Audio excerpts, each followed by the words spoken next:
Hello viewers, welcome back to Pritha's cooking house. আজকের এপিসোডে আপনাদের সঙ্গে শেয়ার করব ভীষণই ইজি এবং খুবই মজাদার ডিমের একটা রেসিপি। ডিম ভুর্জি বা ডিমের ভুজিয়া, আপনারা অনেকেই হয়তো এই রেসিপিটা জানেন। খুবই ইজিলি মাত্র 4টে উপকরণ দিয়ে এই রেসিপিটা তৈরি করে নেওয়া যায় এবং ভাত অথবা রুটির সঙ্গে দারুণ লাগে খেতে। চাইলে লুচি বা পরোটার সঙ্গেও কিন্তু এটা সার্ভ করা যায়। বাচ্চাদের টিফিনে দিলে বাচ্চারা খুব ভালো খায়। চলুন তাহলে ঝটপট রেসিপিটা দেখে নেওয়া যাক। এই রেসিপিটা করার জন্য আমি এখানে নিয়েছি 2টো ডিম, একটা মিডিয়াম সাইজের টমেটো কুচি, একটা মিডিয়াম সাইজের পেঁয়াজ কুচি, 2 টেবিল স্পুন কাঁচা লঙ্কা কুচি এবং 1 টেবিল স্পুন রসুন কুচি। এবারে আমরা একটা কড়াই নিয়ে নিয়েছি। কড়াইয়ের মধ্যে অ্যাড করছি 2 টেবিল স্পুন পরিমাণ তেল। আমি এখানে রিফাইন্ড অয়েল ব্যবহার করছি, আপনারা চাইলে কিন্তু সর্ষের তেলও ব্যবহার করতে পারেন। তেলটা খুব ভালো মতো যখন গরম হয়ে যাবে তখন তেলের মধ্যে আমরা অ্যাড করব 1 টেবিল স্পুন পরিমাণ রসুন কুচি এবং 2 টেবিল স্পুন পরিমাণ কাঁচা লঙ্কা কুচি। ঝালটা অবশ্যই আপনারা বুঝে দেবেন, কম ঝাল খেতে পছন্দ করলে কাঁচা লঙ্কা একটু কমও দিতে পারেন। আমি একটু ঝালঝালি এটা খেতে পছন্দ করি, তাই আমি এখানে একটু বেশি পরিমাণই কাঁচা লঙ্কা কুচি ব্যবহার করছি। রসুন এবং কাঁচা লঙ্কাটা দিয়ে খুব ভালো করে নেড়েচেড়ে আমাদের 1.5 থেকে 2 মিনিটের জন্য রসুন এবং কাঁচা লঙ্কাটা একটু ভালো করে ভেজে নিতে হবে। 1.5 থেকে 2 মিনিট পর রসুন কাঁচা লঙ্কাটা যখন হালকা ভাজা মতো হয়ে যাবে, একটা সুন্দর যখন গন্ধ বেরোবে, তখন আমরা কড়াইয়ের মধ্যে অ্যাড করে দেব পেঁয়াজ কুচি। আমি এখানে 2টো ডিমের জন্য একটা মিডিয়াম সাইজের পেঁয়াজকে একদম ভালো করে স্লাইস করে টুকরো করে কেটে নিয়েছি, সেটাই অ্যাড করলাম। পেঁয়াজ কুচিটা অ্যাড করেও খুব ভালো করে নেড়েচেড়ে আমাদের 2 থেকে 3 মিনিটের জন্য পেঁয়াজটাকে একটু ভেজে নিতে হবে। 2 মিনিট পর আমি দেখতে পাচ্ছি পেঁয়াজটা আরেকটু ভাজা হলে ভালো হয়, মানে এখনও ট্রান্সলুসেন্ট ব্যাপারটা আসেনি, তাই আরও 2 মিনিটের জন্য পেঁয়াজটাকে আমরা একটু ভেজে নেব। আরও 2 মিনিট পর দেখুন পেঁয়াজটার মধ্যে একটা কালার চেঞ্জ হয়েছে এবং পেঁয়াজটা বেশ নরম মতো হয়ে গেছে। এই অবস্থায় আমরা অ্যাড করব একটা মিডিয়াম সাইজের টমেটো কুচি। 2টো ডিমের জন্য আমি একটা মিডিয়াম সাইজের টমেটো কুচি ব্যবহার করছি।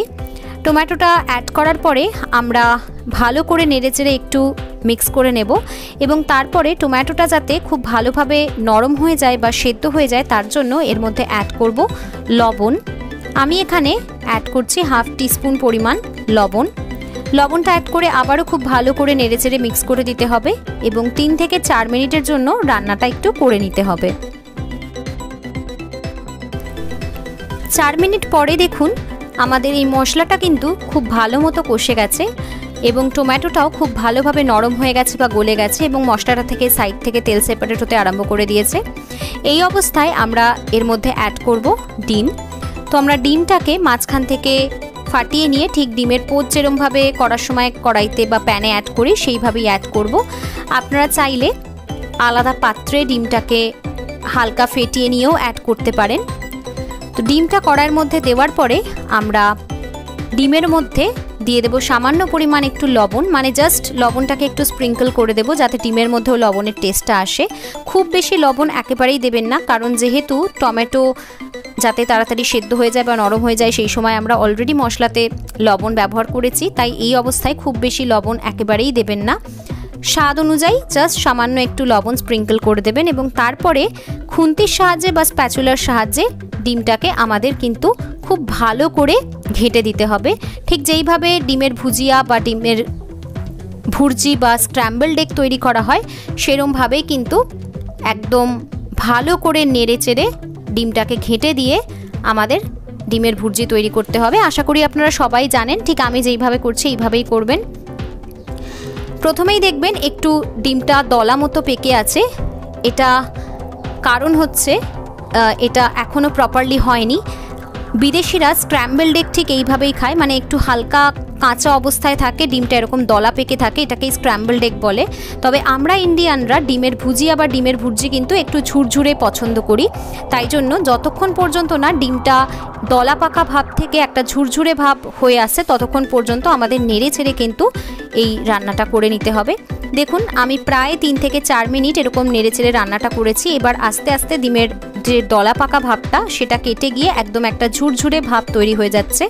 তো এইভাবেই কিন্তু আমাদের ডিমের ভুজিয়া বা ডিমের ঝুড়ি তৈরি করে নিতে হবে। আমাদের প্রায় 3 থেকে 4 মিনিট সময় লাগলো এবং এরপর দেখুন এখন কিন্তু একদম প্রপারলি ঝুরঝুরে একটা ডিমের ভুজিয়া বা ডিমের ভুর্জি আমাদের তৈরি হয়ে গেছে। গরম গরম ডিমের ভুজিয়া বা ডিমের ভুর্জি আমরা গরম গরম রুটি বা ভাতের সঙ্গে সার্ভ করতে পারি। রুটি দিয়েও খুব ভালো লাগে এটা খেতে, আর ভাত দিয়েও কিন্তু এটা মেখে খেতে জাস্ট অসাধারণ লাগে। লুচি বা পরোটার সঙ্গেও আপনারা বাচ্চাদের টিফিনে অ্যাজ আ সাইড ডিশ এটা অবশ্যই দিতে পারেন, বাচ্চারা খুবই ভালো খাবে। এই রেসিপিটা খুবই ইজিলি তৈরি করে নেওয়া যায়, তৈরি করতে মাত্র 5 মিনিট সময় লাগে। আশা করছি রেসিপিটা আপনাদের ভালো লেগেছে। রেসিপিটা ভালো লাগলে ভিডিওটাতে অতি অবশ্যই লাইক করে দেবেন এবং ভিডিওটা সকলের সাথে শেয়ার করবেন। খুব শিগগির পরবর্তী এপিসোডে হাজির হব। টিল দেন আপনারা সবাই ভালো থাকবেন, সুস্থ থাকবেন এবং সকলকে ভালো রাখবেন। বাই।